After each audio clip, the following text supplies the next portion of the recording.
Hi అండి. ఈరోజు మన కిచెన్లో చాలా tasty, simple and quick recipe తయారు చేసేసుకుందాము. అదేంటంటే కొత్తిమీర పచ్చడి చేసేసుకుందాము. సో ఫస్ట్ అయితే మనం ఒక ప్యాన్ తీసుకుని అందులోనికి కొంచెం ఆయిల్ వేసేసుకుని ఒక 3 స్పూన్స్ పల్లీలు, హాఫ్ స్పూన్ మెంతులు, 1.5 స్పూన్ శనగపప్పు వేసుకుని ఫ్రై చేసుకోవాలి.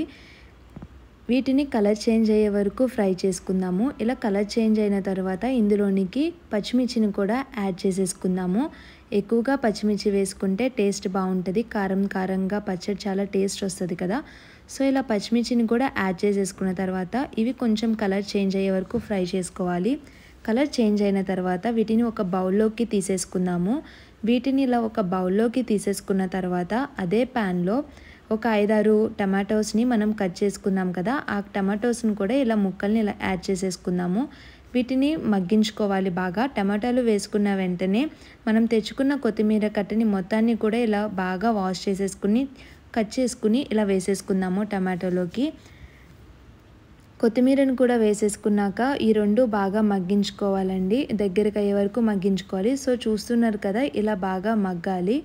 ఇలా మగ్గిన తర్వాత మనం ఒక మిక్సీ జార్ తీసుకుని అందులోనికి మనం ముందుగానే ఫ్రై చేసుకుని పెట్టుకున్న పచ్చిమిర్చి, పల్లీలని వేసేసుకోవాలి. అందులోనికి 5-6 రొబ్బలు వెల్లుల్లిపాయ, అలానే ఒక 1 స్పూన్ గల్లుప్పు, అలానే 1 స్పూన్ జీలకర్ర వేసేసుకుని మొత్తాన్ని బాగా గ్రైండ్ చేసుకోవాలి. కొంచెం కచ్చాపిచ్చిగా గ్రైండ్ చేసుకోవాలన్నమాట, బాగా పేస్ట్ కాకుండా. సో ఇలా గ్రైండ్ చేసుకున్న తర్వాత మనం మగ్గించుకున్న టమాటాలను కూడా వేసేసుకోవాలి. ఇందులోనే మనం కొంచెం చింతపండును కూడా వేసుకుందాము. వీటి మొత్తాన్ని ఒకసారి గ్రైండ్ చేసుకుందాం. కొంచెం కచ్చాపిచ్చిగా గ్రైండ్ చేసుకుందాము. బాగా పేస్ట్లో అయితే పచ్చడి అంత టేస్ట్ ఉండదు. సో ఇలా గ్రైండ్ చేసేసుకున్న తర్వాత మనం ప్యాన్లో కొంచెం ఆయిల్ వేసేసుకుని అందులోనికి ఒక 1 స్పూన్ శనగపప్పు, హాఫ్ స్పూన్ ఆవాలు, ఒక హాఫ్ స్పూన్ సాయిపప్పును వేసుకుని ఫ్రై చేసుకోవాలి. అలానే లైట్గా ఫ్రై అయిన తర్వాత ఒక ఎండుమిర్చిని కూడా యాడ్ చేసేసుకుందాము. ఒక ఎండుమిర్చిని యాడ్ చేసుకున్న తర్వాత ఇవి బాగా ఫ్రై అయిన తర్వాత కొంచెం కలర్ చేంజ్ అయిన తర్వాత హాఫ్ స్పూన్ పసుపును వేసుకుని ఒక 2 మినిట్స్ ఫ్రై చేసుకుందాము. అలా 2 మినిట్స్ ఫ్రై అయిన తర్వాత అందులోనికి కొంచెం కరివేపాకు వేసేసుకుంటే మనకి తాలింపు రెడీ అయిపోయింది. సో రెడీ అయిపోయిన తాలింపుని ఇలా పచ్చడిలోకి మనం కలిపేసుకుందాము. సో చూస్తున్నారు కదా, పచ్చడి అయితే చాలా టేస్ట్ ఉందండి.